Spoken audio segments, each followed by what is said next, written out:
Head coach of the Pittsburgh Steelers, Mike Tomlin, got his 200th victory today against the Detroit Lions. Steelers are known to make history and great moments, in their venue. And this was one hell of a game. Instant classic. Came down to the wire. And we about to do a brief recap, man. So let's start off talking about how in the first half, it was very defensive, something like a chess match. Really, you could say all 3 quarters, the first 3 quarters, and then fourth quarter, we had an old-fashioned shootout. Pittsburgh Steelers got a field goal in the first quarter. Lions were scoreless. In the second quarter, the Lions scored twice. They had a field goal of their own, and then they scored a touchdown with Tesla from Jared Goff for 20 yards. The Steelers in the second quarter, we ended the half with a touchdown to Kenneth Gainwell. First of all, I think Kenneth Gainwell, man, might need to make the Pro Bowl this year, man. He's having a phenomenal season. The catch that Kenneth Gainwell caught over that linebacker Campbell, I believe was his name, over the Detroit Lions. Man, it's straight spectacular. At first, people thought it was an incomplete pass, but he caught it, and he just showed, how he has great hands. He had 9 carries in this game for 50 yards, and he caught 5 receptions for 78 yards for a touchdown. So, all-purpose yards, man, you do the math. That's definitely 100-plus dual threat, man. He's arguably our best receiver, but he's definitely our most consistent receiver, and he's a running back. So we ended the half with that touchdown, and it gave us, a lot of confidence and momentum. And going into the third quarter, we dominated time of possession. We came down a drive with like 8 minutes, I believe, and we weren't able to score. But we did get a safety on Jared Goff. Jared Goff was like ice cold, like in that third quarter. But things got crazy in the fourth quarter, man. Fourth quarter of this game, it was straight action.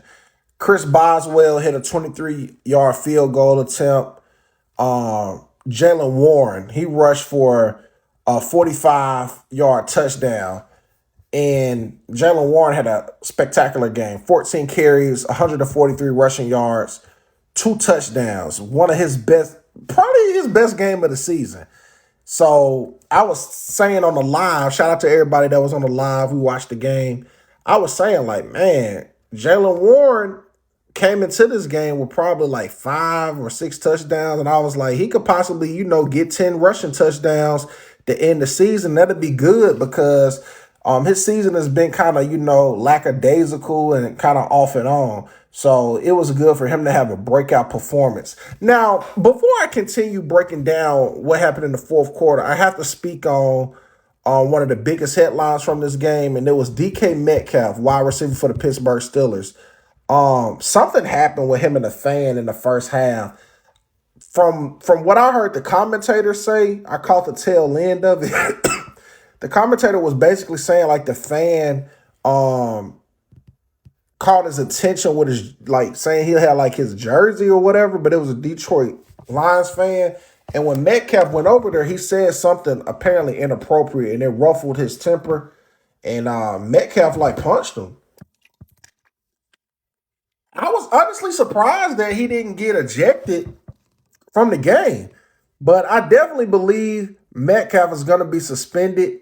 The league don't play that, and people were saying, well, it was a racial slur and all this, and I'm like, man, the NFL is a business, multi-billion-dollar business, global business, and you represent more than the name on the back of your jersey. You represent them, and there's a lot of kids that watch. They're not condoning that. They're gonna make an example out of you somehow. I would rather just take a fine if I was Metcalf, but he's gonna get suspended. I'm sure. It wasn't a good look, and fans need to stop heckling, and they gotta figure out a way to deal with whatever be going on with these fans and these players, because it's happening in the NBA as well. But that was a big headline in the game, and also Metcalf did struggle in the first half. He had like one catch, and he was like, if he did catch the ball, it was a penalty. So it was a rough day for him, but he ended the game with 4 catches and 42 yards, averaging 11 yards a catch off of 9 carries. Now back to the recap of this game, as far as what went down in that fourth quarter, man. Um, Jared Goff started catching fire, man. He started dumping some passes to Raymond of the Detroit Lions. I don't know his first name. Let me look him up, y'all. He brought them to life. Khalif Raymond. Khalif Raymond ended the game, 4 receptions, 62 yards for a touchdown. He was very much needed for that spark because the run game for the Detroit Lions was non-existent. Both David Montgomery and Jahmyr Gibbs struggled. Neither one of them rushed for even 50 yards. They both rushed for under 20 yards. David Montgomery had 14 rushing yards, and Jahmyr Gibbs, he only had 2 rushing yards on 7 carries. But Jahmyr Gibbs was effective as a receiver. He caught 10 catches for 66 yards, and he ended up getting a touchdown. But Khalif Raymond is what sparked that offense for Jared Goff.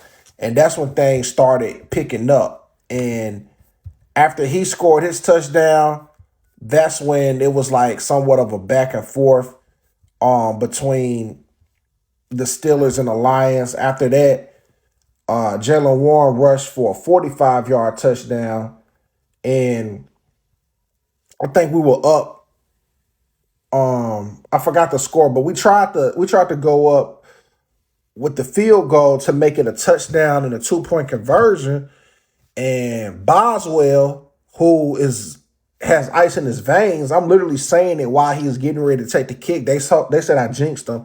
I'm like, oh man, he gonna make this kick. You know, this is easy money, and he inside of a dome.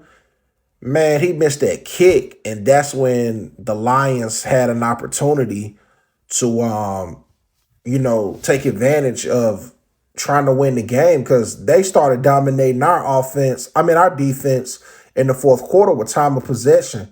And Aaron Rodgers had to call a timeout because of like running out of time, and things were catching up to us because Darnell Washington had a fumble earlier in the game. He had the only turnover. It wasn't any interceptions, or the Lions didn't have any turnovers. So it was like, if we hadn't got a touchdown on that drive, we left some points on the board. It wouldn't have came down to needing that field goal for a 2-point conversion. But after Jared Goff threw his touchdown to Gibbs, they had their opportunity, man, to win the game. And they marched down the field after so many penalties that the Steelers had. It was looking like the Lions was going to win, and it was a controversial play, where it was a pass interference and by Amon-Ra St. Brown, I believe. And then he lateraled the ball to Jared Goff. He got a touchdown, and it all canceled out. And they were already out of timeouts. I mean, so it was a very controversial game, but it was still a classic. And for Mike Tomlin to get that 200th victory, he got it and earned it, in a classic fashion. So yeah, man, the Steelers, we really needed this game. We're now 9-6 and clinched a winning season. Hopefully Baltimore loses to the Patriots. They're playing right now, and I'll definitely cover that game. But the Detroit Lions dropped to 8-7, and they're now out of the playoffs, man. They would have needed to win the last 3 games to have a shot in, but the Steelers ended their season. So yeah, man, that's my recap, man. Once again, Pittsburgh Steelers win 29-24. Jared Goff was 34-54 for 364 yards, 3 touchdowns, but he came up short, man. Right at the very end, he couldn't get the touchdown. If you made this far to the video, I want to say thank you for watching. Please make sure you like, subscribe to the God Level Genius YouTube channel. Follow me on TikTok, repost this video. Also follow me on other platforms as well, Rumble and Twitch at God Level Genius. I am James Vergato, and as always, be God level. The genius is in you. God level genius.